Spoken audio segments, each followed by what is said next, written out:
Hello everyone, क्या आप लोगों को मेरी आवाज आ रही है? एक बार जल्दी से चैट में बता दो if everything is clear. Yes, yes, बहुत बढ़िया। Hello ji. Hello hello hello hello hello. कैसे हैं आप लोग? How are you all? कैसे हैं आप लोग? कैसे हैं, कैसे हैं, कैसे हैं? क्या लिख रहे हैं चैट के अंदर? क्या लिख रहे हैं भैया? सब बढ़िया, सब बढ़िया। आवाज आ रही है मेरी? एक नंबर। Yes, yes. ये गुस्से वाले इमोजी क्यों भेज रहे हो तुम? हैं? गुस्से वाले इमोजी काहे भेज रहे हो? क्या हो गया? भैया लेट आए हो। बेटा मैं थोड़ी ना लेट हूं, तुम थोड़ा सा जल्दी आ गए हो। मैं आज तक कभी ऐसा हुआ है कि मैं लेट हूं? तू अपने सीनियर से पूछना, उनके सीनियर से पूछना। आज तक क्या प्रशांत भैया कभी लेट आए हैं क्लास में? ऐसा हो ही नहीं सकता। तुम थोड़ा सा जल्दी आ गए हो, वो थोड़ी सी रियलिटी है। चलो, आ जाओ। Let us start. अरे ये गुस्से वाले इमोजी भेजना बंद कर दो यार। कितने फनी लग रहे हैं।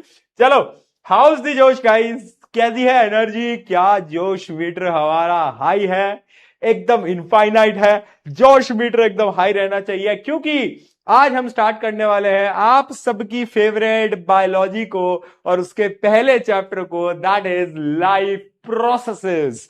भैया ये लाइफ प्रोसेसेस क्या है? बहुत इंटरेस्टिंग चैप्टर है। हाँ, थोड़ा सा लेंदी चैप्टर है, थोड़ा लंबा चैप्टर है ना? और बहुत अच्छे अच्छे क्वेश्चंस हैं, बहुत सारी चीजें आपको इसमें याद करनी पड़ेंगी।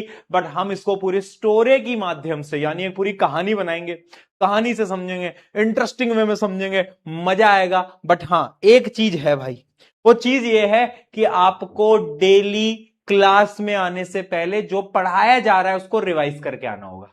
अगर वो तुम नहीं करोगे तो बायोलॉजी में, समझ गए ना, दिक्कत हो जाती है। तो इसलिए डेली का डेली पढ़ेंगे। अरे करोगे नहीं करोगे, इतना तो कर दोगे यार। अगर इतना कर दोगे तो बायोलॉजी पूरी समझ में आ जाएगी, प्यार हो जाएगा, मजा आ जाएगा। मैं गारंटी से बोल रहा हूं, इतने सारे बच्चों को पढ़ाया, सबको ना ये चैप्टर याद करने में दिक्कत आती थी। बट जब मैंने उनको पढ़ाया, ऐसे तरीके से पढ़ाया, उन्हें याद हो गया। बस एक ही शर्त मैं सबसे बोलता हूं कि यार तुम बस डेली पढ़ के आओ। जो मैं आज पढ़ाऊंगा कल क्लास में आने से पहले उसको रिवाइज करके आना, बात खत्म। ठीक है, डन है। शुरू कर दे क्या? स्कूल में कोई दिक्कत विक्कत तो नहीं ना भाई? सब खुश हैं? सब खुश हैं यार। अभी मैंने क्या देखा कि एक स्कूल है ना, उस स्कूल में अभी विराट कोहली को बुलाया गया है यार। विराट कोहली स्कूल में स्पीच देने के लिए। भाई विराट कोहली आ रहा है स्कूल में स्पीच देने के लिए। मैं सोच रहा हूं उस बच्चे की क्या हालत होगी जिसने गलती से उस दिन का स्कूल स्किप कर दिया होगा, जिसने सिर्फ उस दिन छुट्टी ले ली होगी। अगले दिन वो आया स्कूल, उसको पता चला विराट कोहली स्कूल आया था। भाई क्या हालत हुई होगी उसकी, समझ रहे हो यार? ऐसा हमारे स्कूलों में क्यों नहीं हुआ कभी यार? हाँ, तुम्हारा भी कोई है जो स्कूल का बच्चा है? वो मुझे स्कूल का नाम नहीं पता, बट किसी स्कूल में बुलाया यार अभी विराट कोहली को। मैंने देखा, कुछ वीडियोस देखी मैंने। हाँ भाई, क्या हुआ यार? ऐसा अगर हो जाए, मतलब क्या हो रहा है बताओ? भैया आप हमारे स्कूल में आपको ही बुला लें, वही बड़ी बात। यार हद हो गई यार। बताओ यार, कितनी बड़ी बात है यार, विराट कोहली को बुलाया। बट ठीक है, वो बेचारे बच्चे जो उस दिन एब्सेंट होंगे उनका क्या हाल हुआ होगा, मैं तो वो सोच रहा हूँ। ठीक है, चलो बहुत बढ़िया। लेट अस स्टार्ट चैप्टर को स्टार्ट करते हैं बेटा, है ना? एक नया हेडिंग डालो साइंस के आपके रजिस्टर के ऊपर। हेडिंग लिखोगे लाइफ प्रोसेसेस। देखो बायोलॉजी के अंदर एक चीज समझना बेटा, जब मैं आपको पूरी बायोलॉजी पढ़ाऊंगा ना, तो आप क्लास के साथ साथ नोट्स नहीं बना पाओगे, समझना। क्लास के साथ साथ आप नोट्स नहीं बना पाओगे, क्योंकि बहुत सारी थ्योरी होती है, इतना टाइम नहीं है कि आप साथ साथ में लिखते रहोगे। आपको क्या करना है, जितने कॉन्सेप्ट मैं समझा रहा हूं उनको लिखते चलना है, मतलब समझते चलना है, सॉरी, उनको समझते चलो। जो चीजें मैं आपको बता रहा हूं उनको अंडरस्टैंड करते चलो। डेफिनेशंस जो मैं बता रहा हूं उनको ध्यान से सुनते लगो, एकदम फोकस लगा के बैठो। और उसके बाद जब क्लास खत्म हो जाए, आपको नोट्स मिल जाते हैं, फिर आप उन नोट्स से एक बार लिख सकते हो। बट साथ साथ में लिखने की यहां जरूरत नहीं है, और आपको उतना टाइम भी नहीं मिलेगा कि आप लिख पाओगे। ठीक है, बायोलॉजी में क्योंकि बहुत सारी थ्योरी होती है, हम साथ में नहीं लिख सकते। फिजिक्स केमिस्ट्री में लिख सकते हो, बट बायो में पॉसिबल नहीं है। ठीक है जी, तो एक नई हेडिंग डालेंगे और लिखेंगे क्या? इसकी एसीपी, अरे चैप्टर तो शुरू हो जाने दे, एसीपी चाहिए इसको। Life processes. अच्छा, लाइफ प्रोसेस का चैप्टर स्टार्ट होता है लिविंग और नॉन लिविंग ऑर्गेनिज्म से। अरे कुछ लोग हैं लिविंग, कुछ लोग, अरे कुछ लोग नहीं, कुछ चीजें हैं नॉन लिविंग, कुछ चीजें हैं नॉन लिविंग और कुछ लोग हैं लिविंग, मतलब सारे लोग लिविंग हैं और कुछ चीजें हैं जैसे कि टेबल, पेन, ये जो पेन है ये नॉन लिविंग है, राइट। तो बहुत सारी चीजें नॉन लिविंग होती हैं, बहुत सारी चीजें लिविंग होती हैं। लिविंग चीजें क्या होती है हमें पता है, जैसे कि हम हैं, प्लांट्स हैं, एनिमल्स हैं, बैक्टीरिया है, फंजाई है, ये सब क्या है, वायरस है, ये सब लिविंग कैटेगरी में आते हैं। नॉन लिविंग के अंदर टेबल, चेयर, फैन, कार, सारी चीजें आ जाती हैं, है ना, राइट। अरे ये इमोजी बंद करो, 1 मिनट रुको यार, ये पहले इमोजी बंद करने दो, ये इमोजी, रुको रुको रुक जाओ, जस्ट गिव मी 1 मिनट बेटा। डन, चलो चलो। आज आज बच्चे, काफी सारे बच्चे आए हैं आज क्लास में, पता है क्यों आए बच्चे सारे क्लास में, क्योंकि जब हमने पिछला चैप्टर पढ़ाया तो इनकी बैकलॉग बन गई तो इन डेली लेक्चर में आए नहीं। आज बच्चे आए क्योंकि नया चैप्टर है, जो कि अच्छी चीज भी है। जब एक नया चैप्टर स्टार्ट होता है ना, तो हमें एक नई स्टार्ट मिलती है। तो अगर तुम्हारा केमिस्ट्री के चैप्टर में बैकलॉग बन गया है, जो कि नहीं बनना चाहिए था, बट अगर बन गया, यहां से आप शुरुआत कर सकते हो, नो वरीज, राइट। ठीक है, लिविंग नॉन लिविंग थिंग क्या है हमें पता है, बहुत बेसिक चीज है। अच्छा मुझे एक बात बताओ, पिछले चैप्टर में मतलब 9th क्लास के अंदर हमने पढ़ा था सेल। क्या आपको पता है सेल क्या होता है? सेल क्या होता था, एक बेसिक फंडामेंटल यूनिट होता है लाइफ का, जिससे कि हम सारे बने हुए हैं। यानी हमारी बॉडी किससे बनी है? सेल से बनी है। किससे बनी है बेटा? एकदम छोटे से सेल से बनी है, राइट। सेल के बारे में सबको पता है। कुछ बेसिक बेसिक चीजों के बारे में बात कर लेते हैं कि सेल में क्या होता था। सेल में न्यूक्लियस होता था, क्या हमें याद आ रहा है? सेल का ब्रेन क्या होता था? सेल का न्यूक्लियस होता था। उसके अलावा सेल में कुछ और चीजें होती हैं जो कि हम आगे धीरे धीरे धीरे जितना हमारे 10th में यूज होगा वो हम आगे पढ़ते चलेंगे, ठीक है। बट ये तो सबको पता है ना, सेल होता है, ठीक है। चलो आगे बढ़ते हैं, अब इस चैप्टर को शुरू करते हैं। लाइफ प्रोसेसेस होते क्या है? देखो लाइफ प्रोसेसेस, एक शब्द है लाइफ और एक शब्द है प्रोसेसेस, है ना। एक शब्द है लाइफ और एक शब्द है प्रोसेसेस। अगर हम इसको तोड़ेंगे तो हमें साफ पता चलेगा, प्रोसेस मतलब वो काम जो कि हमारी लाइफ के लिए इंपॉर्टेंट है। यानी वो सारे processes that are essential to live, यानी जिंदा रहने के लिए जो सारी चीजें अनिवार्य हैं, यानी नेसेसरी हैं, those processes are called life process. समझ में आया? यानी जिंदा रहना भाई हमें, अगर हम ये प्रोसेसेस नहीं करेंगे तो tata bye bye goodbye हो जाएगा, हमारा खत्म हो जाएंगे हम, है ना। तो ऐसे प्रोसेसेस को हम बोलते हैं life processes, right. The basic and essential activities performed by a living organism to sustain and maintain life, यानी जिंदा रहने के लिए जो प्रोसेसेस यूज होते हैं उनको हम लाइफ प्रोसेस बोलते हैं। फॉर एग्जाम्पल ब्रीथिंग, सांस ले रहे हो, 1 मिनट को सांस रोकना, अरे भाई ओ असली में नहीं रोकना, अरे भाई ओए ओए नहीं रोकना, मजाक कर रहा हूं भाई, कोई सही में रोक दे, अरे नहीं नहीं नहीं मजाक कर रहा हूं, मतलब बता रहा हूं मैं तुमको कि अगर तुम ब्रीथिंग रेट को रोक दोगे, यानी सांस लेने को बंद कर दोगे, अपनी नाक को ऐसे बंद कर लोगे, माउथ को ऐसे बंद कर लोगे, तो 3-4 मिनट बाद तुम्हारा गेम खत्म हो जाएगा है ना। क्यों हो जाएगा? क्योंकि वो एक लाइफ प्रोसेस है। ब्रीथिंग क्या है? एक लाइफ प्रोसेस है बेटा, राइट। बहुत बढ़िया, रोक दी भैया।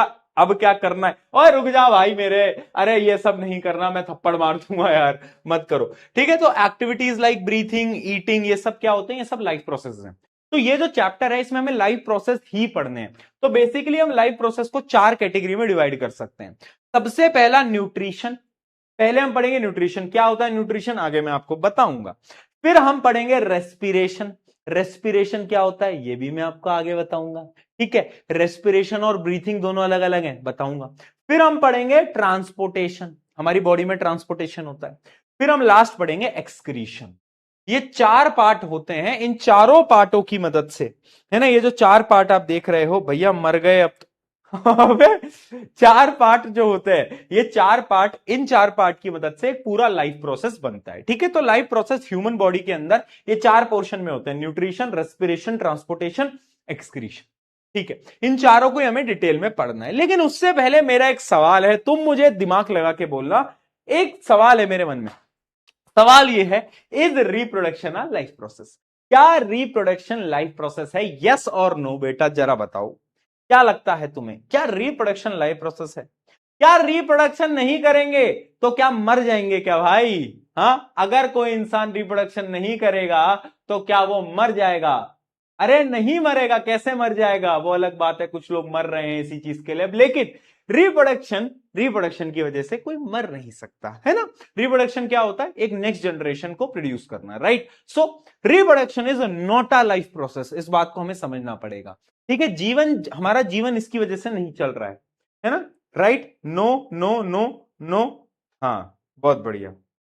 हाँ, ये जो एक दो लोग यस लिख रहे हैं, चप्पल मारूंगा ना ऐसा तुमको मैं ठीक है, चप्पल मारूंगा ना ऐसा मैं तुमको, समझ में आ जाएगी सब तुमको, ठीक है जी। आ गया, क्लियर है, डन डन। हाँ चलो, बहुत बढ़िया बहुत बढ़िया, ठीक है ना। Reproduction is not a life process, इतना हमें समझ में आ गया, ठीक है। चलो चलो, कुछ नाइन्थ की यादें ताजा कर लेते हैं। अगर आपको याद हो, हमने बोला था दो प्रकार के ऑर्गेनिजम्स होते थे, यूनिसेलुलर, मल्टीसेलुलर। यूनिसेलुलर ऑर्गेनिजम्स क्या होते थे, यूनि यानी सिंगल, यानी तुम्हारी तरह सिंगल सेल्ड ऑर्गेनिज्म, मतलब तुम्हारी तरह नहीं, मतलब समझो कि वो ऑर्गेनिज्म जिसमें सिर्फ एक इकलौता सेल होता है, ठीक है। तो यूनिसेलुलर ऑर्गेनिजम्स क्या होते थे, made up of single cell, ठीक है। जबकि मल्टी सेलुलर वो होते हैं जो कि made up of more than one cell, जैसे कि ह्यूमन बॉडी, हमारे अंदर बहुत सारे डिफरेंट डिफरेंट सेल है, ठीक है, made up of many cell. अगली चीज, single cell perform all life processes, यानी यूनिसेलुलर ऑर्गेनिज्म में एक सेल सारा काम करता है भाई, जबकि मल्टी सेलुलर में अलग अलग सेल के स्पेसिफिक फंक्शंस होते हैं, ठीक है जी। उसके अलावा एग्जांपल क्या है यूनिसेलुलर ऑर्गेनिज्म का, एग्जांपल है अमीबा। अमीबा, ये नाम सुना है कि किसी ने नाइन्थ में, नाइन्थ में किसने सुना है, बोलो, किस किसने अमीबा का नाम सुना है। अमीबा तो सुना होगा, चलो मैं मान लेता हूं पैरामीशियम तुमने नहीं सुना, बट अमीबा तो सुना होगा, कहीं ना कहीं तो सुना होगा, मुझसे पढ़ा है तो सुना होगा, मुझसे नहीं पढ़ा तो फिर मैं गारंटी नहीं, है ना, ठीक है। मल्टी सेलुलर में एग्जांपल होता है प्लांट्स, ह्यूमन, सारे के सारे जितने भी ऑर्गेनिज्म होते हैं वो मल्टी सेलुलर के अंदर आते हैं, ठीक है, ठीक है जी, डन डन। हाँ बहुत बढ़िया, सुना है सुना है सुना है सुना है सुना है सुना है सुना है सुना है। भैया बायो में नींद आ रही है, अबे अभी तो चैप्टर स्टार्ट हुआ है। अच्छा, तुमने एक चीज नोट करी है कि वो मजा रात वाली नींद में कहां है, जो मजा दोपहर वाली नींद में है। रात को नींद आती नहीं है, और जैसी दोपहर का टाइम होता है, ओ हो क्या नींद आती है भाई। ये गर्मियों के मौसम में अगर तुमने एसी या कूलर चलाया और तुम अगर दोपहर में सो गए तो डायरेक्ट बेटा शाम को ही उठोगे इसलिए इसलिए मत सोया करो दोपहर में, ठीक है, रात को सोना है। चलो ठीक है, तो ये यूनी और मल्टी सेलुलर ऑर्गेनिज्म हो गया, आगे बढ़ते हैं। अब हम स्टार्ट करते हैं सबसे पहले लाइफ प्रोसेस के साथ। सबसे पहला लाइफ प्रोसेस है बेटा न्यूट्रिशन। सबसे पहला लाइफ प्रोसेस है न्यूट्रिशन। न्यूट्रिशन क्या है, अगर मैं तुमसे बोलूं व्हाट इज न्यूट्रिशन, तो तुम क्या बोलोगे, भैया खाने को खाना, यानी मेरे सामने बर्गर रखा है, बर्गर को मैंने खा लिया, भैया न्यूट्रिशन मिल गया। मैंने कहा नहीं, ये नहीं होता न्यूट्रिशन। फिर क्या है भैया न्यूट्रिशन, खाने को खाना और उस खाने से उसके जो न्यूट्रिएंट्स हैं उसको ऑब्टेन करना, यानी बॉडी के अंदर उसके न्यूट्रिएंट्स को अब्सॉर्ब करना, उस पूरे प्रोसेस को हम न्यूट्रिशन बोलते हैं। डेफिनेशन देखेंगे बेटा, आ जाओ। Nutrition is the process of obtaining, यानी खाने को खाना, एंड यूटिलाइजिंग, यानी खाने को बॉडी में अब्सॉर्ब कराना, utilising food for growth, energy and repair. एक बार डेफिनेशन को खुद से रीड करो फटाफट से, डेफिनेशन को बेटा खुद से रीड करो, चलो जल्दी जल्दी जल्दी।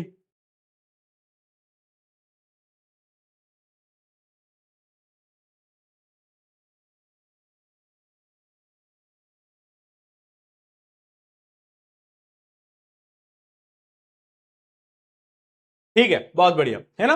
तो अब ये जो हम न्यूट्रिशन कर रहे हैं, ये हम कर क्यों रहे हैं, इसके दो तीन रीजन है। जैसे कि सबसे पहला रीजन क्या है कि एक तो एनर्जी देता है, ये खाना हमें एनर्जी देता है। दूसरा, ग्रोथ एंड डेवलपमेंट, आप अभी, आपकी उम्र क्या है? आप 14 साल के होगे, 15 साल के होगे मेनली, जितना मुझे आइडिया है, राइट? तो 14-15 साल की उम्र में ना अभी भी आपकी हाइट इंक्रीज होगी, आपकी बॉडी थोड़ी सी बढ़ेगी, है ना? अभी आप हल्क जैसे शरीर में हो जाओगे, है ना? तो तो मतलब बॉडी का जो ग्रोथ हो रही है वो किसकी वजह से हो रही है? खाने की वजह से हो रही है, ठीक है। अगला टिश्यू रिपेयर। टिश्यू रिपेयर यानी कभी कभार तुम्हें कहीं चोट लग जाती है, तुम गिर जाते हो, फुटबॉल खेलते हुए तुम्हारे घुटने छिल जाते हैं, तो तुम्हारे टिश्यू विश्यू में दिक्कत आती है, तो वो रिपेयर के लिए भी न्यूट्रिशन जो है वो आपकी मदद कर रहा होता है। भैया मेरी उम्र 32 साल।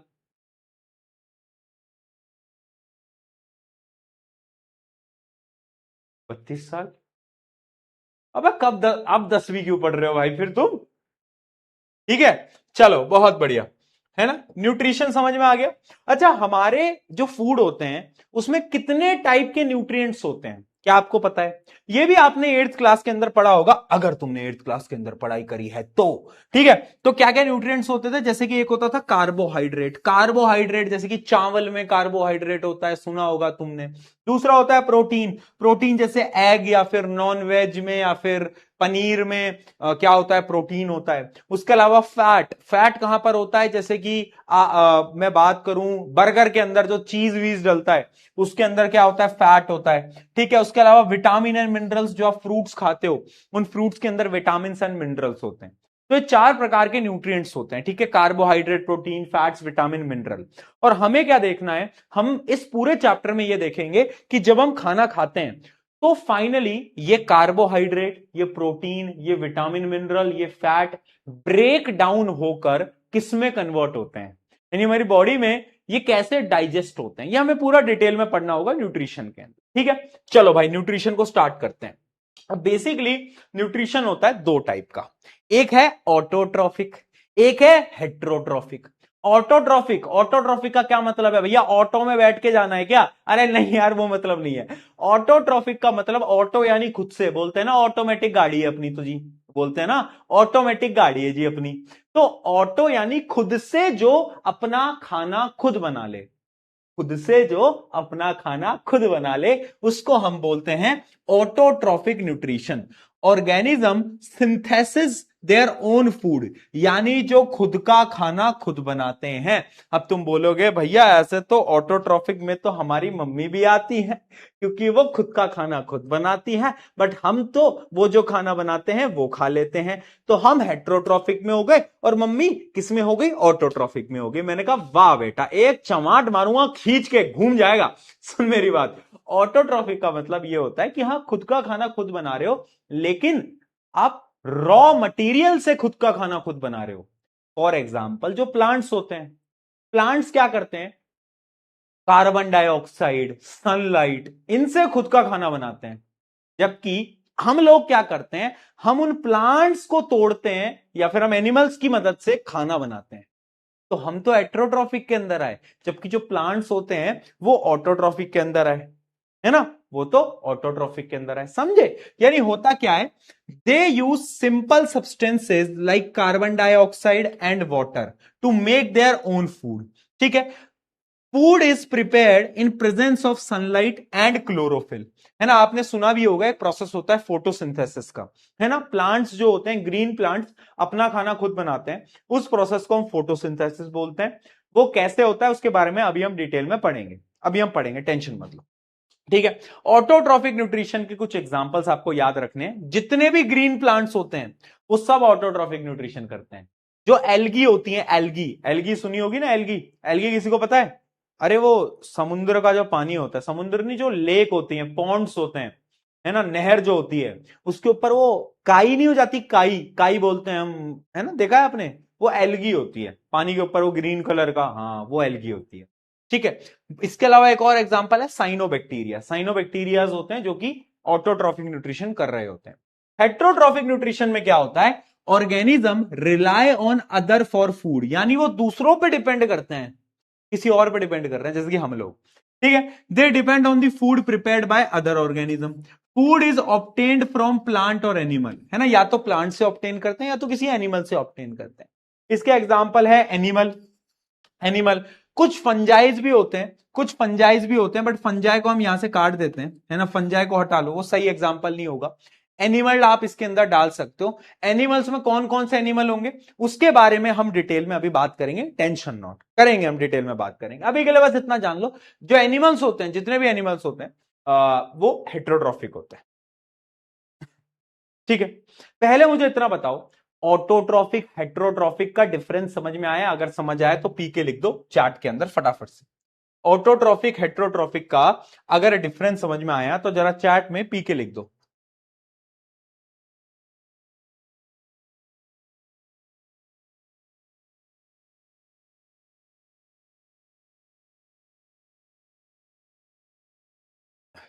भैया इतनी पढ़ाई करके क्या होगा बेटा? पढ़ाई ना जीवन के लिए बहुत जरूरी होती है, इस बात को समझो। अगर आप पढ़ाई करते हो ना तो जरूरी नहीं है कि आप डॉक्टर, साइंटिस्ट, इंजीनियर बनोगे, आप कोई बिजनेस भी खोल सकते हो। ठीक है, तो ये जो तुम देखते हो ना बिजनेस चला रहे हैं लोग बड़े बड़े, वो बिजनेस भी पढ़ाई करके ही तुम सीखोगे ना उसके बारे में, तो पढ़ाई करना बहुत जरूरी होता है, राइट? तो तुम कोई बिजनेस चलाओ, कोई दिक्कत नहीं है ना? जरूरी थोड़ी ना है कि हर कोई डॉक्टर, इंजीनियर या फिर ये सब बनेगा, आईएएस बन जाएगा, आईपीएस बन जाएगा। आप बिजनेस भी चलाओ ना, कोई दिक्कत नहीं है, बनाओ अपना बिजनेस बड़े होके, है ना? समझ रहे हो इस बात को? ठीक है, ठीक है जी, ओके। हम्म, हाँ भैया बिजनेस तो स्टार्ट कर लेंगे, लेकिन बिजनेस के बीच में पुलिस आ जाती है।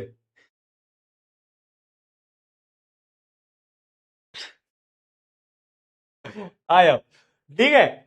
ऑटोट्रॉफ और हेट्रोट्रॉफ में क्या डिफरेंस है? ऑटोट्रॉफ मास्टर शेफ है, यानी वो खुद का खाना खुद बना रहा है। हेट्रोट्रॉफ हम लोग हैं जो कि उन पे डिपेंडेंट है खाने के लिए। ठीक है जी, चलो अब हम स्टार्ट करते हैं ऑटोट्रॉफिक न्यूट्रिशन को, डिटेल में हम समझते हैं। ऑटोट्रॉफिक न्यूट्रिशन भी बेटा दो टाइप का होता है। कितने टाइप का होता है बेटा? दो टाइप का होता है। कौन कौन सा होता है? पहले हम ऑटोट्रॉफिक को डिटेल में पढ़ेंगे, फिर हम हेट्रोट्रॉफिक को डिटेल में पढ़ेंगे। पहले हम ऑटोट्रॉफिक न्यूट्रिशन की बात कर रहे हैं। दो टाइप का होता है। एक होता है फोटोसिंथेटिक ऑटोट्रॉफ्स। फोटोसिंथेटिक यानी वो ऑर्गेनिज्म जो कि फोटोसिंथेसिस की मदद से खुद का खाना खुद बनाते हैं। समझे बात को? ठीक है। दूसरा होता है केमोसिंथेटिक ऑटोट्रॉफ्स, यानी वो ऑर्गेनिज्म जो कि केमिकल की मदद से खुद का खाना खुद बनाते हैं। भैया फोटोसिंथेसिस वाले को पहले समझते हैं। देखो आओ, आ जाओ। A type of autotrophic nutrition in which organism prepare their own food by utilizing light energy। देखो जो फोटोसिंथेसिस का प्रोसेस होता है वो कैसे हो पाता है? वो हो पाता है सनलाइट की वजह से, यानी सूरज की रोशनी आती है, उसकी वजह से फोटोसिंथेसिस हो पाता है। उन ऑर्गेनिज्म को हम बोलते हैं फोटोसिंथेटिक ऑटोट्रोफ्स। ठीक है, इसके एग्जाम्पल क्या है? ग्रीन प्लांट्स, और एक और एग्जांपल है इसका, क्या? साइनोबैक्टीरिया। जैसे कि मैंने तुम्हें बताया था एल्गी भी होता है, उसके अलावा ग्रीन प्लांट्स भी होते हैं। ठीक है, green plants, algae, cyanobacteria. But अगर मैं बात करूं केमोसिंथेटिक ऑटोट्रॉफ्स की, तो ये वो ऑर्गेनिज्म है जो कि कुछ केमिकल्स की मदद से खुद का खाना खुद बनाते हैं। ठीक है, the type of autotrophic nutrition in which organism prepare their own food by utilising chemical energy. कुछ केमिकल एनर्जी की मदद से ये खुद का खाना खुद बनाते हैं। अब इसका एग्जाम्पल आपको याद रखना है क्योंकि क्वेश्चन आता है एग्जाम्पल से बहुत बार। एग्जाम्पल क्या है इसका? Purple sulphur bacteria. Very important बेटा, डबल स्टार लगा लो, एग्जाम्पल याद रखना। केमोसिंथेटिक न्यूट्रिशन का एग्जाम्पल है पर्पल सल्फर बैक्टीरिया। ये एक ऐसा बैक्टीरिया होता है, यहां इमेज आपको दिख भी रही होगी, ये एक ऐसा बैक्टीरिया है जो कि केमोसिंथेटिक न्यूट्रिशन कर रहा होता है। ठीक है, done. Black screen.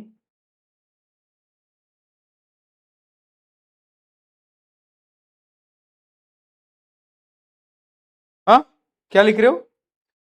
Black screen.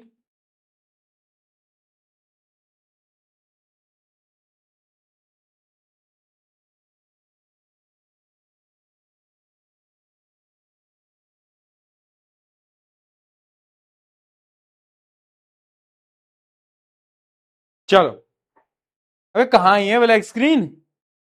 No black screen. एक दो बच्चे जो मस्ती करते हैं ना, मस्ती, है ना, मान जा। ठीक है, अब हम डिटेल में पढ़ते हैं फोटोसिंथेसिस। ठीक है, फोटोसिंथेसिस अभी तक आपने शायद सुना होगा 8th क्लास के अंदर, 9th क्लास के अंदर, बट अब हम बहुत डिटेल में पढ़ रहे हैं फोटोसिंथेसिस, राइट? तो डिटेल में पहले फोटोसिंथेसिस की एक रिएक्शन समझते हैं, फोटोसिंथेसिस होता कैसे। देखो, फोटोसिंथेसिस के लिए तीन चीजें जरूरी होती हैं। एक जो ग्रीन प्लांट होता है, कार्बन डाइऑक्साइड चाहिए होती है, उसको पानी चाहिए होता है, और उसको सनलाइट चाहिए होता है। तो फोटोसिंथेसिस की रिएक्शन क्या होता है, कार्बन डाइऑक्साइड प्लस वाटर, यहां पे सनलाइट होती है, और प्लांट्स के अंदर जो ग्रीन लीव्स होती हैं उनके अंदर एक कंपाउंड होता है जिसको हम बोलते हैं क्लोरोफिल। क्या बोलते हैं बेटा, क्लोरोफिल। ठीक है, ये सारी चीजें जब मिलती हैं तो ये क्या बनाते हैं, ये बनाते हैं ग्लूकोज। ग्लूकोज क्या होता है, C6H12O6, यानी ये जो तुम देख पा रहे हो इसको हम बोलते हैं ग्लूकोज। ठीक है, साथ साथ में ऑक्सीजन प्रोड्यूस होती है, इसलिए हम बोलते हैं कि जो प्लांट्स होते हैं वो ऑक्सीजन देते हैं। उसके साथ साथ पानी प्रोड्यूस होता है। क्या प्रोड्यूस होता है बेटा, पानी प्रोड्यूस होता है। तो this is the reaction of photosynthesis that is very important. क्या कि 6CO2 plus 12H2O, sunlight, chlorophyll, C6H12O6 plus 6O2 plus 6H2O। ठीक है, ये जो 612 वगैरह चीजें लगाई हैं ये सिर्फ बैलेंसिंग के लिए लगाई हैं। ठीक है जी, ठीक है। तो ये फोटोसिंथेसिस की रिएक्शन है। बट मुझे पता है तुम्हारे दिमाग में एक सवाल आ रहा होगा, भैया फोटोसिंथेसिस होता कैसे है, स्टेप बाय स्टेप प्रोसेस बताओ। What is the process of photosynthesis. तो ये 3 स्टेप का प्रोसेस है जो कि हम डिटेल में आप समझने वाले हैं। देखो कैसे होता है, कहां गया कहां गया कहां गया, ये रहो। देखो मेन इवेंट ऑफ फोटोसिंथेसिस कैसे होता है। फोटोसिंथेसिस पहला होता है स्टेप नंबर 1, समझना है कहानी के माध्यम से। ये है लीफ, ये है लीफ। ठीक है, हाय हाय बोल दो बेटा लीफ को। लीफ ने देखा सूरज को, सूरज ने देखा लीफ को, दोनों की आंखें टकराई। अब ये जो मेरा प्यारा प्यारा लीफ है ना, इसके पास क्या है, इसके पास है क्लोरोफिल। अब क्लोरोफिल क्या होता है ना, क्लोरोफिल के पास एक चीज है। क्लोरोफिल क्या कर सकता है कि ये जो सनलाइट आती है ना, इसकी एनर्जी को ट्रैप कर सकता है, यानी अपने अंदर समा सकता है। तो स्टेप नंबर 1 क्या होगा, absorption of light energy by chlorophyll. तो यानी अब लीफ को लाइट एनर्जी मिल चुकी है भाई, एनर्जी उसके अंदर स्टोर हो गई है। किसकी वजह से स्टोर हुई, क्लोरोफिल की वजह से। अब वो लाइट एनर्जी को क्या करते हैं, the conversion of light energy into chemical energy, यानी वो जो लाइट एनर्जी है वो अंदर कन्वर्ट हो जाती है केमिकल एनर्जी के अंदर।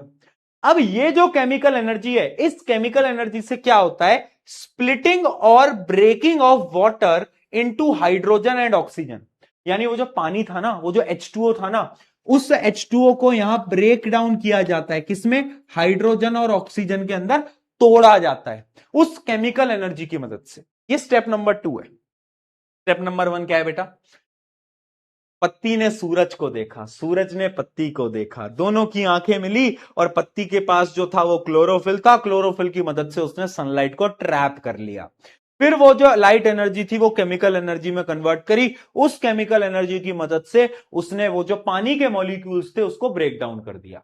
अब स्टेप नंबर 3 क्या होता है, reduction of carbon dioxide. Carbon dioxide तो तुम्हें पता ही है, कार्बन डाइऑक्साइड को रिड्यूस किया जाता है ना, रिडक्शन किया जाता है टू कार्बोहाइड्रेट, यानी उसको ग्लूकोज के अंदर कन्वर्ट किया जाता है ना। यानी ये जो कार्बन डाइऑक्साइड है इसको रिडक्शन करके ग्लूकोज में कन्वर्ट किया जाता है, यानी C6H12O6 के अंदर कन्वर्ट किया जाता है। तो ये 3 स्टेप्स होते हैं फोटोसिंथेसिस के। समझ में आया, पहला, दूसरा, तीसरा। बताओ कोई दिक्कत, कोई दिक्कत, जल्दी बताओ।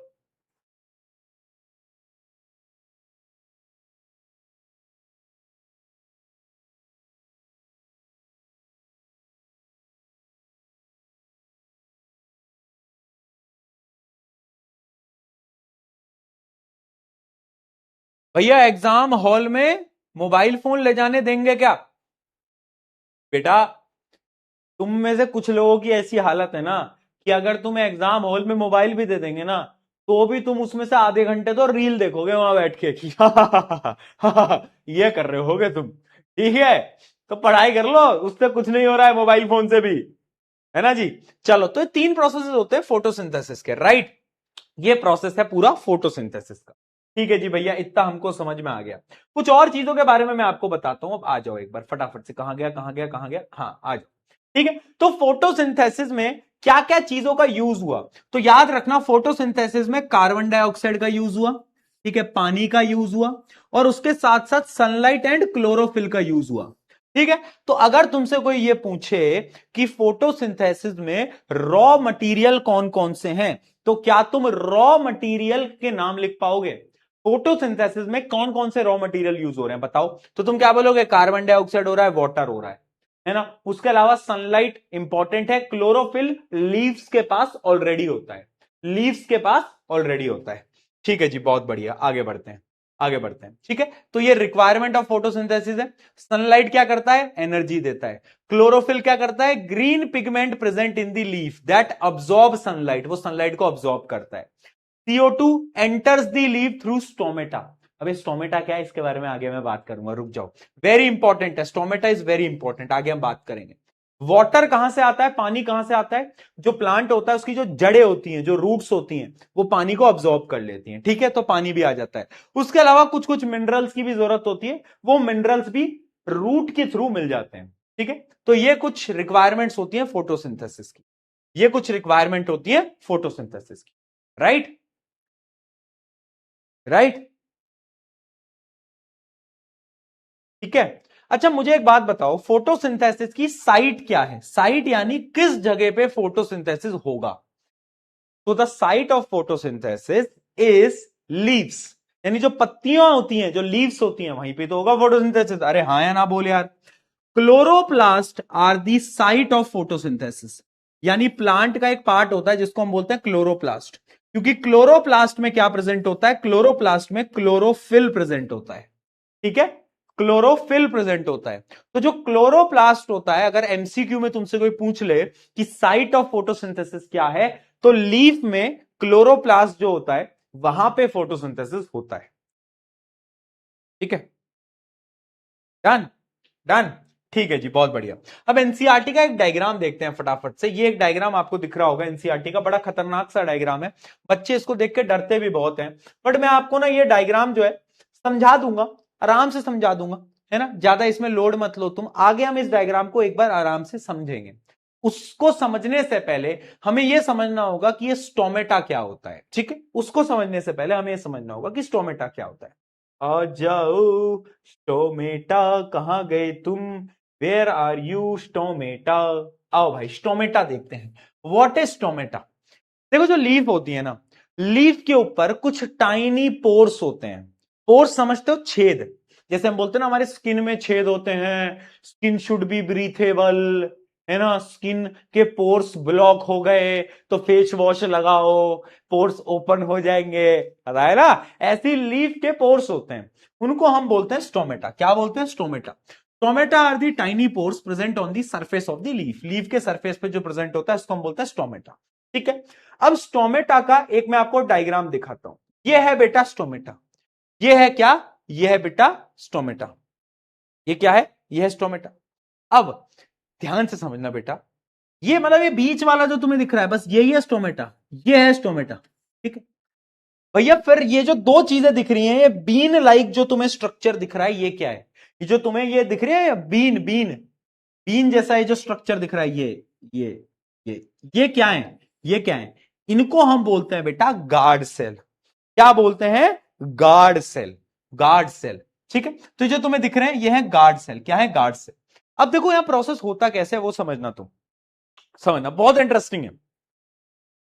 पेन, पेन कहां रख दूं? रुको, पेन रख दो, समझाता हूं, रुको रुको रुको रुको, बड़ा इंटरेस्टिंग प्रोसेस।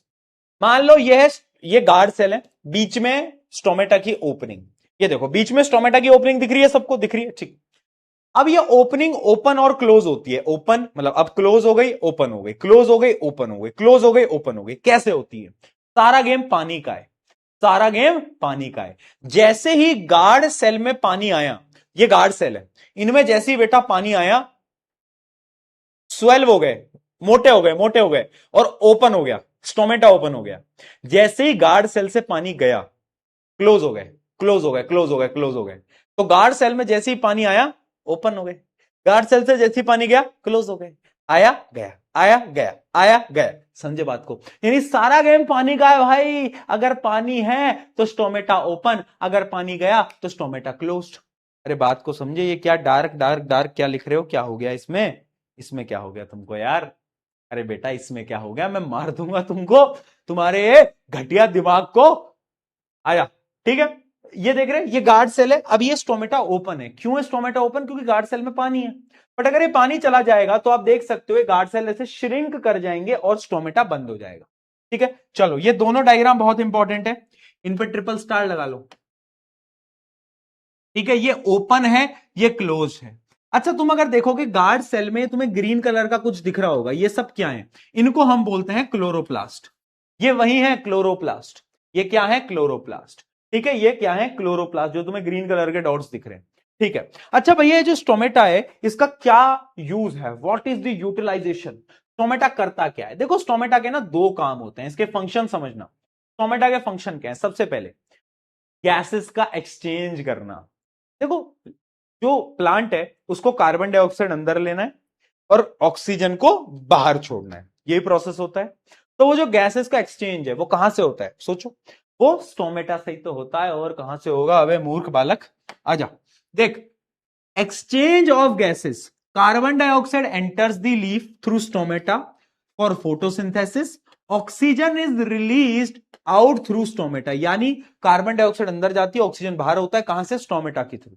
ठीक है, कहां से? स्टोमेटा के थ्रू। तो वो जो स्टोमेटा की ओपनिंग है वो गैसेस एक्सचेंज में मदद करता है, पहला। दूसरा काम क्या होता है? दूसरा एक प्रोसेस होता है ट्रांसपिरेशन। क्या होता है? ट्रांसपिरेशन। ठीक है, अब भैया ट्रांसपिरेशन क्या होता है? यार ये प्रोसेस ना वैसे तो नाइन्थ क्लास में तुमने पढ़ा, ओहो नाइन्थ क्लास में तो तुम वो कर रहे थे ना, वो ठीक, कोई बात नहीं। देखो, ट्रांसपिरेशन क्या प्रोसेस होता है कि प्लांट का जो एक्सेस ऑफ वाटर होता है, यानी प्लांट के अंदर अगर कुछ एक्स्ट्रा पानी है तो वो पानी ना पत्तियों पे आता है। मान लो लीफ है, लीफ पे वो पानी आएगा और स्टोमेटा की ओपनिंग के थ्रू वो पानी वाटर वेपर की फॉर्म में, वाटर वेपर समझते हो ना, वाटर वेपर की फॉर्म में बाहर निकल जाएगा। यानी ट्रांसपिरेशन क्या है? Removable of excess of water through stomata in the form of water vapour. यानी वाटर वेपर की फॉर्म में वो जो पानी था वो भाई हवा में उड़ जाएगा। उस प्रोसेस को हम ट्रांसपिरेशन बोलते हैं। तो ये जो ट्रांसपिरेशन है भैया, ये कौन कर रहा है? अरे ये भी तो भाई वही कर रहा है, अपना स्टोमेटा। अगर स्टोमेटा नहीं होगा तो ट्रांसपिरेशन भी नहीं होगा, राइट? ठीक है जी। Extra water is lost from plant in the form of water vapour through stomata. तो स्टोमेटा के दो काम है, exchange of gases and transpiration. Transpiration. ठीक है, ठीक है भाई। गार्ड सेल का काम याद रखना, पानी आया खुल गया, पानी गया बंद हो गया, पानी आया स्वेल हो गया, पानी गया श्रिंक हो गया। याद रखना, ये दो डायग्राम याद रखना बेटा। ओके जी, समझ आया क्या जी? हाँ जी। चलो, ये क्लोजिंग ओपनिंग मैंने तुम्हें बता दिया है। When the water enters the guard cell they swell and stomata जो होता है वो ओपन हो जाता है। और क्लोज कब होता है? व्हेन वाटर मूव आउट, यानी गार्ड सेल से जैसे ही पानी गया तो क्या होगा? श्रिंक कर जाएगा, श्रिंक कर जाएगा। ठीक है जी भैया, बहुत बढ़िया। इतना समझ में आया क्या बेटा? जल्दी बताओ। डन है? डन है? डन है? आओ फिर कुछ एक्सपेरिमेंट करते हैं, आ जाओ। एक्सपेरिमेंट 5.1।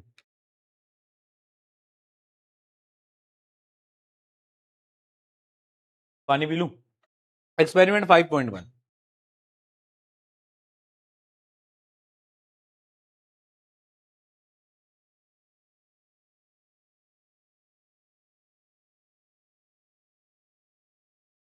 चलो, एक्सपेरिमेंट यार तुम्हारा मन नहीं करता क्या एक्सपेरिमेंट वगैरह करने का? मतलब मैं जब तुम्हारी उम्र में था तो मुझे तो बड़ा क्यूरियोसिटी होती थी अलग अलग चीजों को लेकर, है ना, कि फिजिक्स में ये क्यों होता है, वो क्यों होता है।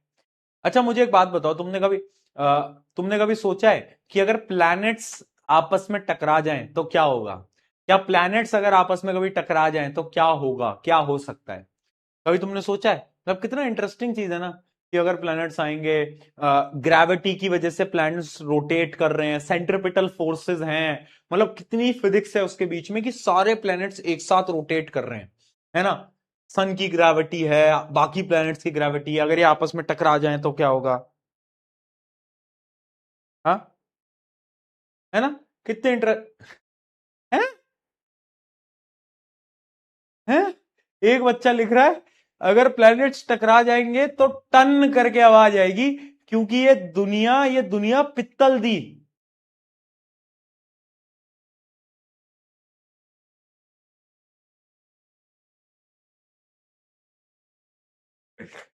भाई यार, तुम्हारी चैट तो मैं रीड करना बंद ही करूंगा यार। मेरे से गलती हो गई जो कि मैंने तुम्हारी चैट पढ़ ली भाई। मेरी गलती भाई, मेरी गलती, आई एम सॉरी। ये दुनिया पित्तल दी। क्या गाने सुन रहे हो यार तुम आजकल? चलो ठीक है। आ, आगे बढ़ते आगे बढ़ते, आ जाओ आ जाओ आ जाओ आ जाओ आ जाओ। ठीक है, तो देखो भाई, क्या बता रहा था मैं तुम्हें, एक एक्सपेरिमेंट है 5.1। इस एक्सपेरिमेंट में हम क्या करते हैं ना, मतलब ये पूरा एक एक्सपेरिमेंट है, इसका शॉर्ट मैंने यहां पे लिखा हुआ है। मैंने इसका क्या कर रखा है, मैंने इसका शॉर्ट यहां पर लिखा हुआ है। देखो इसमें हम क्या करते हैं, दो प्लांट्स के पत्तियों को तोड़ते हैं, लीव्स को हम तोड़ते हैं, ठीक है। और जो एक लीफ होता है ना, उस वो लीफ तो ग्रीन होता है, जबकि दूसरे लीफ को हम क्या करते हैं ना, अंधेरे में स्टोर कर देते हैं। और जब एक लीफ को आप अंधेरे में स्टोर करोगे तो क्या वो फोटोसिंथेसिस कर पाएगा? नहीं कर पाएगा, हाँ या ना? अरे हाँ या ना बोलो। फोटोसिंथेसिस क्या अंधेरे में कोई प्लांट कर सकता है? जब तक सनलाइट नहीं आएगी नहीं कर सकता, ऑब्वियस सी बात है, नहीं करेगा। फिर हमने क्या करा, एक टेस्ट होता है आयोडीन टेस्ट। यानी वो जो ग्रीन लीफ थी उस पे भी हमने आयोडीन डाला, और जिस लीफ को हमने स्टोर करके रखा था अंधेरे में उस पे भी हमने आयोडीन डाला, ठीक है। अब आयोडीन की एक प्रॉपर्टी होती है, वो क्या प्रॉपर्टी होती है उसको समझने से पहले आपको यह समझना होगा कि प्लांट्स करते क्या है। देखो, प्लांट्स फोटोसिंथेसिस से ग्लूकोज बनाते हैं। ये ग्लूकोज कहां स्टोर होता है, ये ग्लूकोज किस फॉर्म में स्टोर होता है, तो आपको ये नोट करना पड़ेगा। सबसे पहले मैं आपको नोट करवा भी देता हूं, ये बड़ा इंपॉर्टेंट पॉइंट है कि plant store extra glucose in the form of starch. Starch की फॉर्म में प्लांट्स जो है अपने ग्लूकोज को स्टोर करते हैं, जबकि हम, यानी जो हम एनिमल्स हैं, हम क्या करते हैं, ह्यूमंस जो हैं, वो जो एक्स्ट्रा ग्लूकोज हमारी बॉडी का होता है हम उसको ग्लाइकोजन की फॉर्म में स्टोर करते हैं।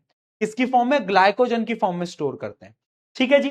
ग्लाइकोजन की फॉर्म में हम स्टोर करते हैं, ये याद रखना, एमसीक्यू में पूछा जाता है। हम ग्लाइकोजन की फॉर्म में स्टोर करते हैं, और स्टार्च की फॉर्म में कौन स्टोर करता है? प्लांट स्टोर करता है, ठीक है, समझ में आ गया।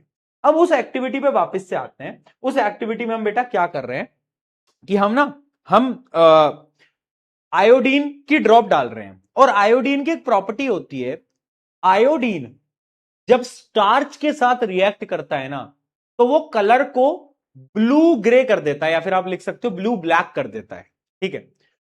तो वो वाली लीफ समझना बेटा, वेरी इंपॉर्टेंट, वो वाली लीफ जो फोटोसिंथेसिस कर रही थी, वो वाली लीफ जो कि फोटोसिंथेसिस कर रही थी, उसके अंदर ग्लूकोज था। ग्लूकोज किस में कन्वर्ट हो गया होगा? स्टार्च में।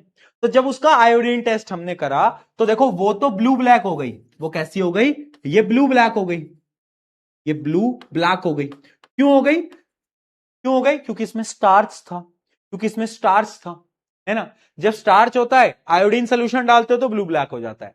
बट दूसरी वाली लीफ के कलर में कोई चेंज नहीं आया, क्योंकि वो फोटोसिंथेसिस नहीं कर रही थी और उसके अंदर ग्लूकोज नहीं बना। ग्लूकोज नहीं बना तो उसमें स्टार्च भी नहीं बनेगा, है ना, स्टार्च भी नहीं बनेगा। तो ये जो एक्टिविटी है, इससे आपको यही बताना होता है, क्या बताना होता है, we conclude that chlorophyll is necessary for photosynthesis. यानी अगर क्लोरोफिल नहीं होगा, है ना, क्लोरोफिल नहीं होगा तो क्या होगा? फोटोसिंथेसिस कभी भी नहीं होने वाला, कभी भी नहीं होने वाला, ठीक है, ठीक है, ठीक है ना।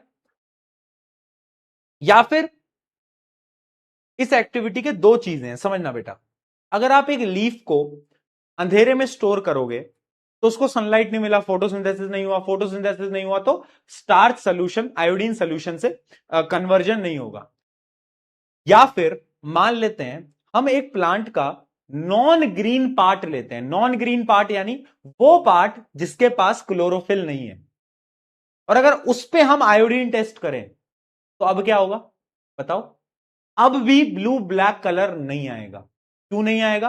क्योंकि जो ग्रीन पार्ट होते हैं उनमें क्लोरोफिल होता है, क्लोरोफिल से फोटोसिंथेसिस होता है, जबकि जो नॉन ग्रीन ग्रीन पार्ट है उनमें क्लोरोफिल नहीं होता और वहां फोटोसिंथेसिस नहीं होता। तो इस एक्टिविटी से आपको यह भी जानने को मिल रहा है कि while the non green part, जो नॉन ग्रीन पार्ट होता है उसमें क्लोरोफिल नहीं होता, फोटोसिंथेसिस नहीं होता, फोटोसिंथेसिस नहीं होता तो blue green blue black colour नहीं होगा। क्या बात समझ में आई? क्या बात समझ में आई? ऐसा तो नहीं है ऊपर से निकल गया, ऐसा तो नहीं है ऊपर से निकल गया। एक बार मैं आपको फिर बता देता हूं। देखो बेटा, हमने क्या करा, दो पत्तियां ली, आप ऐसे समझो, यहां पे दो एक्सपेरिमेंट मैं आपको पैरेलली बता रहा हूं। एक बार हमने दो ग्रीन पत्तियां ली, एक को हमने अंधेरे में स्टोर करा, एक को हमने धूप में रखा। तो जो धूप वाला है वो तो फोटोसिंथेसिस करेगा, अंधेरे वाला फोटोसिंथेसिस नहीं करेगा, है ना। तो जब हमने आयोडीन टेस्ट करा, तो जो धूप में रखा था उसने तो ब्लू ब्लैक कलर दे दिया, बट जो अंधेरे में था उसने नहीं दिया। क्यों? क्योंकि फोटोसिंथेसिस नहीं हुआ, तो ग्लूकोज नहीं बना, ग्लूकोज स्टार्च। समझ में आ गया। इसका एक और एक्सपेरिमेंट है जो कि यहां पे लिखा हुआ है। एक आप प्लांट का ग्रीन पार्ट लेते हो, एक नॉन ग्रीन पार्ट लेते हो। अब जो ग्रीन पार्ट है वो तो फोटोसिंथेसिस करता है, बट जो नॉन ग्रीन पार्ट है वो फोटोसिंथेसिस नहीं करता। तो जब आप आयोडीन टेस्ट करोगे दोनों का, तो ग्रीन पार्ट वाला तो ब्लू ब्लैक हो जाएगा, बट जो नॉन ग्रीन है वो ब्लू ब्लैक नहीं होगा। ठीक है, इतना समझ में आ गया? इतना समझ में आ गया बेटा? अब आ गया होगा समझ में, चलो बहुत बढ़िया। इसके कुछ क्वेश्चंस देखो और बताओ। Oxygen release during photosynthesis originates from, oxygen जो रिलीज होती है फोटोसिंथेसिस में वो ओरिजिनेट्स फ्रॉम कहां से आती है? क्या लगता है? ये थोड़ा सा पेचीदा सवाल है, दिमाग लगाओ।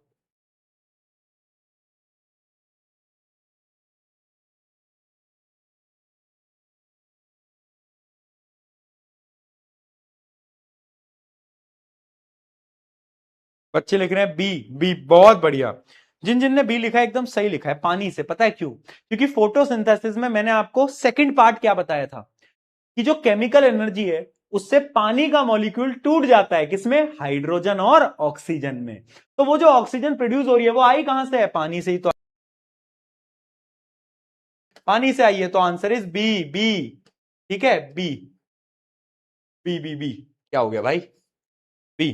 चलो, during photosynthesis energy conversion occur from, photosynthesis में जो लाइट एनर्जी होती है वो केमिकल एनर्जी में कन्वर्ट हो जाती है। जो लाइट एनर्जी होती है बेटा वो केमिकल एनर्जी में कन्वर्ट हो जाती है। आगे बढ़ते हैं असर्शन रीजनिंग की तरफ। Photosynthesis is an endothermic process. क्या फोटोसिंथेसिस एक एंडोथर्मिक प्रोसेस है? हाँ, क्योंकि सनलाइट जाती है। अरे एंडो अंदर, याद आ गया। ठीक है। It requires absorption of light energy. क्या ये बात भी सही है? बिल्कुल सही है। क्या ये इसका रीजन है? चेक करो, बिकॉज लगा दो बीच में। Photosynthesis is an endothermic process because it requires absorption of light energy. एकदम सही है। तो answer is A, answer is A. ठीक है, चलो जी समझ में आ गया। A farmer increases light intensity in a greenhouse but observes no increase in photosynthesis rate. ऐसा क्यों हुआ होगा? बताओ। एक फार्मर ने सनलाइट को तो इंक्रीज कर दिया, बट फोटोसिंथेसिस फिर भी नहीं बदला, क्योंकि फोटोसिंथेसिस सिर्फ सनलाइट पे डिपेंड नहीं करता, वो डिपेंड करता है कार्बन डाइऑक्साइड पे, वाटर पे, है ना। सो photosynthesis also depends upon CO2 and temperature and H2O। ठीक है, अगला, सजेस्ट टू सॉल्यूशंस। उस फार्मर को क्या करना चाहिए? अगर आपने सनलाइट बढ़ा दी है, उसके साथ साथ हमें कार्बन डाइऑक्साइड को भी बढ़ाना चाहिए। जितना ज्यादा कार्बन डाइऑक्साइड होगा उतना ज्यादा क्या होगा बेटा? ग्लूकोज बनेगा, और जितना ज्यादा ग्लूकोज बनेगा प्लांट्स उतनी जल्दी ग्रो होंगे। ठीक है जी, बहुत बढ़िया। चलिए दोस्तों आगे बढ़ा जाए। State the role of chlorophyll, sunlight, carbon dioxide and water in the presence in the process of photosynthesis. सबका काम बताना है आपको। सबका काम बताना है। क्लोरोफिल क्या करता है बेटा? सनलाइट को अब्सॉर्ब करता है। सनलाइट क्या करता है? एनर्जी प्रोवाइड करता है। पानी क्या करता है? Water break down into hydrogen and oxygen. ठीक है, ये सबके आपने काम आपको बता दिए हैं। चलो बहुत बढ़िया। कार्बन डाइऑक्साइड क्या करता है? Source for carbon for food. यानी जो कार्बन डाइऑक्साइड होता है ये क्या होता है? ये रिड्यूस होता है टू प्रोड्यूस कार्बोहाइड्रेट, यानी ग्लूकोज में कन्वर्ट होता था, बताया था। CO2 ग्लूकोज में कन्वर्ट होता है। बहुत बढ़िया। चलो दूसरे पार्ट में पूछ रहा है रिएक्शन लिखो। ये रिएक्शन गलत है, ये रिएक्शन गलत है।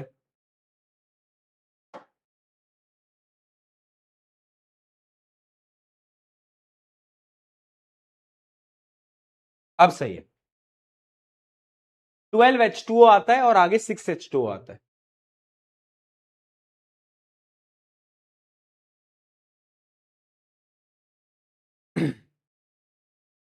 ठीक है, चल ये एक एक्टिविटी समझ में आ गई क्या तुम्हें?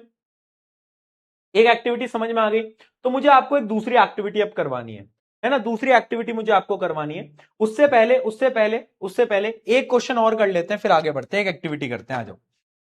The image shows the process of photosynthesis in plant. Based on the image, which component is excreted by the plant during photosynthesis? Excreted यानी क्या चीज बाहर निकालता है प्लांट? तो तुम्हें पता है फोटोसिंथेसिस में ऑक्सीजन एक्सक्रीट करता है, ऑक्सीजन बाहर निकालता है, तो आंसर क्या आएगा? ऑक्सीजन आएगा। ठीक है, how are component excreted out by the plant useful to the plant and animal?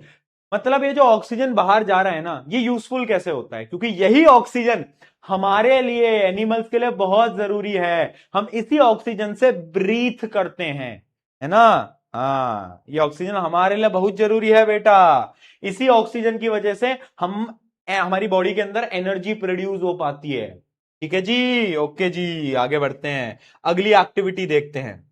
एक मिनट रुको, अगली इंटरेस्टिंग एक्टिविटी है बेटा, ये बड़ी प्यारी एक्टिविटी है और इससे बहुत बार क्वेश्चन पूछा गया है। ठीक है, इससे बहुत बार क्वेश्चन पूछा गया। तुम्हें मैं एक फैक्ट बताता हूं। 2026 तुम्हारे जो सीनियर्स हैं उनका भी बोर्ड एग्जाम था। सुबह 4 बजे मैं क्लास ले रहा था और सुबह 4 बजे ना मैंने उनको ये बोला कि ना लाइफ प्रोसेस से ना तुम एक एक्टिविटी ध्यान से देख लो। ये डायग्राम मैंने उनको दिखाया, मैंने उनको बोला ये वाली एक्टिविटी है, इसमें 2 चीजें याद रखना। ये 2 चीजें सुबह 4 बजे मैंने बताई थी, जो हमारा सुबह का 4 बजे का सेशन होता है। और जब वो पेपर देने गए तो उनके एग्जाम के अंदर ये डायग्राम आया, इस एक्टिविटी पे क्वेश्चन आया डायरेक्टली है ना।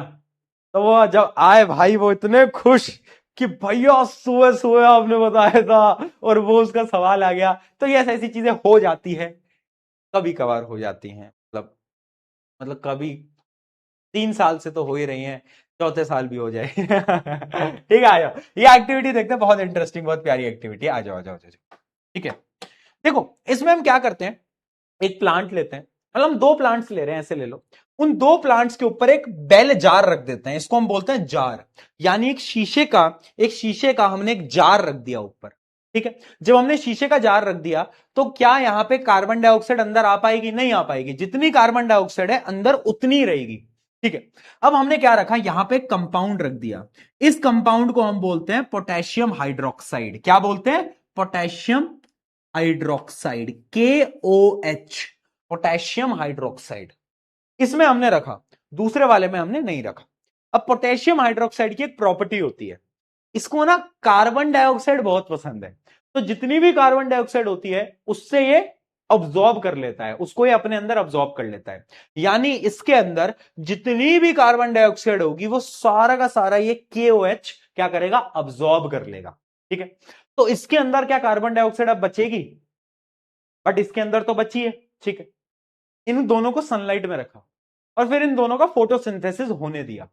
फिर इन दोनों की पत्तियों को निकाला, लीव्स को प्लक इन करा, मतलब लीव्स को बाहर निकाला, और इन दोनों पत्तियों का आयोडीन टेस्ट करा, वही आयोडीन टेस्ट जो हमने अभी करा था। अब मुझे एक बात बताओ, ये है ए, ये है बी, ए या बी में से कौन से आयोडीन टेस्ट में जो लीफ होगा उसका कलर ब्लू ब्लैक हो जाएगा? बताओ, ए या बी, जल्दी बताओ।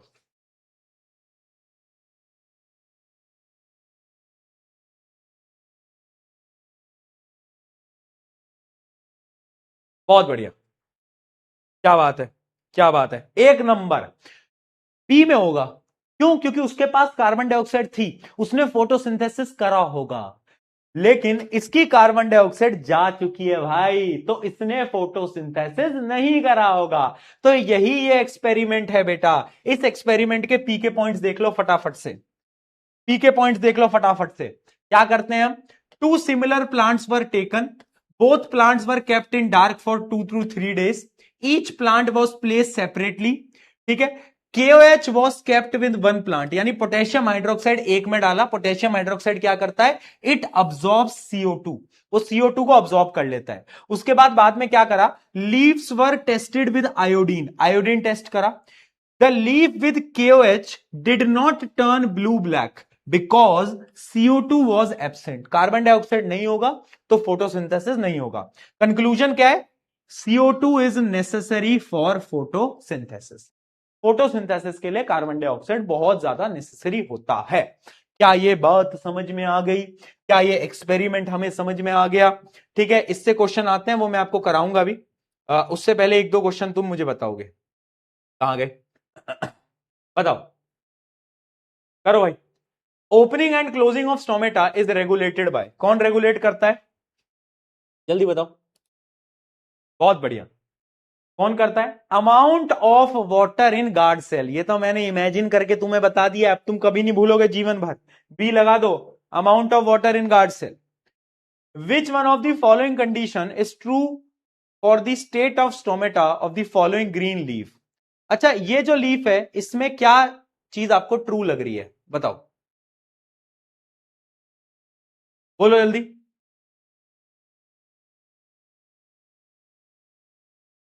बोलो बोलो बोलो।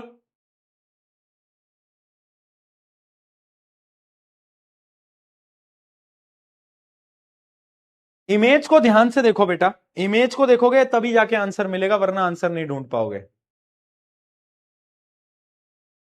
इमेज को ध्यान से देखो।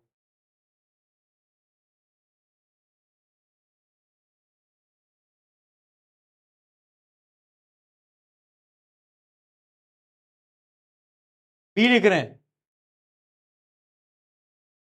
अब ना इस इमेज में ना एक हल्की सी कंफ्यूजन है, पर अगर तुम ध्यान से देखोगे ना तो इसका स्टोमेटा ना बेटा ओपन है। स्टोमेटा ना इसका ओपन है, इसका स्टोमेटा एकदम क्लोज नहीं है। स्टोमेटा क्लोज तब होता है जब गार्ड सेल एकदम ही बिल्कुल ऐसे करीब आ जाते हैं ना, जब एकदम गैप नहीं होता तब। बट इसका स्टोमेटा ना ओपन है एक तरीके से। स्टोमेटा ओपन कब होता है? स्टोमेटा ओपन होता है जब पानी बेटा अंदर आता है। तुमने बोल रहे हो कि amount of water flows out, तुम कह रहे हो कि बाहर निकल जाएगा, बट बाहर निकलने में स्टोमेटा बंद होना चाहिए। बट इसका स्टोमेटा भी ओपन है, तो इसलिए large amount of water flows into the guard cell. इसका आंसर सी आना चाहिए, इसका आंसर सी आना चाहिए, है ना, क्योंकि ये ओपन है, ये क्लोज नहीं है। क्लोज एकदम बंद होता है ना। ओपन और क्लोज का फर्क तुम डायग्राम से देखो, डायग्राम से देखो, ये तुम देखोगे तो क्लोज्ड में एकदम बंद हो जाता है, ओपन में देखो हल्की सी ओपनिंग रहती है। ठीक है, तो इसका आंसर सी आना चाहिए। थोड़ा डायग्राम में कंफ्यूज हो गए होगे, मुझे पता है। चलो चलो, एक लास्ट क्वेश्चन है, ये क्वेश्चन आपको होमवर्क है, ये क्वेश्चन आपका होमवर्क है। ये केस बेस्ड क्वेश्चन है, ये आपका होमवर्क है इससे रिलेटेड, इसको आप करोगे। इजी क्वेश्चन है, इजी क्वेश्चन है ना, ट्राई कर लेना, ट्राई कर लेना। बहुत इजी क्वेश्चन है, ये केस बेस्ड क्वेश्चन है। इसके 4 पार्ट्स हैं, चारों पार्ट्स को एक बार ट्राई कर लेना। नहीं होता तो मुझे कल क्लास में बता देना, कल क्लास में मुझे बता देना। कर लोगे ना बेटा होमवर्क क्वेश्चन? होमवर्क क्वेश्चन कर लोगे? चलो बहुत बढ़िया, बहुत बढ़िया। अगला टॉपिक जो हमें कल स्टार्ट करना है, एक बहुत छोटा सा टॉपिक है, फोटोसिंथेसिस इन डेजर्ट प्लांट। वो हम कल करेंगे, वो हम कल करेंगे। ये होमवर्क क्वेश्चन आप करके आओगे, और यहां पर आपका ऑटोट्रॉफिक न्यूट्रिशन जो है वो आपका समाप्त हो जाता है। ऑटोट्रॉफिक न्यूट्रिशन आपका समाप्त हो जाता है। कल हम हेट्रोट्रॉफिक न्यूट्रिशन को शुरू करेंगे। ये क्या है? आज सोचना, जब हम फूड खाते हैं तो बॉडी उस फूड के साथ क्या करती है। वाह यार, स्वादली लगा दिया इन्होंने तो। देखो, अगर मैंने स्वादली खाया है ना, तो वो स्वादली जाएगा मेरी बॉडी में, तो वो फूड कैसे ब्रेक डाउन होगा मेरी बॉडी के अंदर, सोचना एक बार। स्वादली के अंदर क्या है? स्वादली के अंदर प्रोटीन है, कार्बोहाइड्रेट है। तो वो कार्बोहाइड्रेट प्रोटीन जब मेरी बॉडी में जाएगा, गुड फैट्स भी है, तो जाएगा तो कैसे मेरी बॉडी को न्यूट्रिशन प्रोवाइड करेगा, सोचना आज, क्योंकि कल हम उसके बारे में समझेंगे कि खाना बॉडी में डाइजेस्ट कैसे होता है दोस्तों। ठीक है जी, समझ आया ना आज पूरा? बताओ, कोई दिक्कत? बोलो बोलो बोलो बोलो।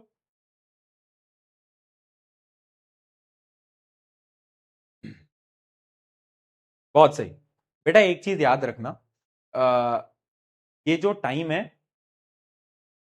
वेस्ट मत करो, ठीक है? ये टाइम खुद पे लगाओ, है ना, बाकी लोगों पे वेस्ट करना बंद कर दो। क्योंकि मैं बहुत सारे मेल्स देखता हूं, बहुत सारे मैसेजेस देखता हूं, बहुत सारी चीजें होती हैं इस लाइफ के अंदर जो कि मुझे पता है, जो कि तुम शायद इस समय पे बहुत सारे बच्चे फेस कर रहे होंगे, है ना, क्योंकि एज ही ऐसी है। बट एक चीज समझना कि तुमने कभी नोट करा है कि अगर तुम अपने दोस्तों के कॉल नहीं करोगे ना तो शायद कॉल आने बंद हो जाएंगे, तुम अगर उन लोगों से बात नहीं करोगे तो शायद बात होनी बंद हो जाएगी, अगर तुम उनसे मिलने नहीं जाओगे तो शायद मिलना बंद हो जाएगा। तो कभी सोचना ये सारी चीजें एक तरफा क्यों है, दो तरफा क्यों नहीं है। कहीं ऐसे तो नहीं कि तुम अपने एंड से बहुत ज्यादा एफर्ट्स लगा रहे हो किसी चीज में बट उस एफर्ट का कोई फायदा नहीं है। ये एक बहुत बड़ी सच्चाई है जीवन की, बहुत बड़ी रियलिटी है लाइफ की, जिसके बारे में कोई बात नहीं करता। बट मैं तुम्हारा बड़ा भाई हूं यहां पर, इसलिए मैं तुम्हें बता रहा हूं कि अपने टाइम को गलत जगह पे वेस्ट करना बंद कर दो। This is the time to invest on yourself. ये समय खुद पर लगाओ, क्योंकि मैं सच बता रहा हूं, जिन चीजों के पीछे तुम भाग रहे हो, जिन लोगों के पीछे तुम भाग रहे हो, एक बार तुम ये समय खुद पे लगाते हो और उसके बाद तुम जीवन में सक्सेस हासिल करते हो, या फिर अगर मैं सिंपल शब्दों में बोलूं पैसा बनाते हो जीवन में, तो ये सारी चीजें घूम कर तेरे खुद के घर के सामने आएंगी। मैं ये गारंटी से बोल रहा हूं, है ना। इसलिए मैं तुम्हें मैसेज दे रहा हूं आज, ठीक है। तो इन सारी चीजों का ध्यान रखें, मेहनत करते रहें, एफर्ट्स लगाते रहें और डेली क्लास में आते रहें, पढ़ते रहें। ज्यादा नहीं पढ़ना है बट जितने का काम जितना डेली दिया जा रहा है उतना पढ़ना है, जितने क्वेश्चंस डेली सॉल्व करने को बोले जा रहे हैं उतना करना है, क्लासेस में रिवीजन करके आना है, ये समय खुद पे लगाना है, खुद के बेटरमेंट के लिए लगाना है। And I am very sure तुम जीवन में बहुत सक्सेसफुल होगे। मुझे नहीं पता तुम में से किसी, हमारे पेरेंट्स, रिश्तेदार, किसी ने तुमसे चीज बोली है या नहीं बोली है, बट मैं तुमसे बोल रहा हूं, I know you can do it and I am very proud of you. जो पता है तुम कर लेगा, तू कर लेगी, मुझे बिल्कुल तुझ पे भरोसा है and I am very proud of you all. ठीक है, तो जाओ, है ना, डरना नहीं है, घबराना नहीं है, सब हो जाएगा बढ़िया। ठीक है, on this note take care, love you all, बहुत सारा प्यार, बहुत सारा प्यार। मिलते हैं सेम टाइम सेम जगह, सेम टाइम सेम जगह, see you all at 5 tomorrow.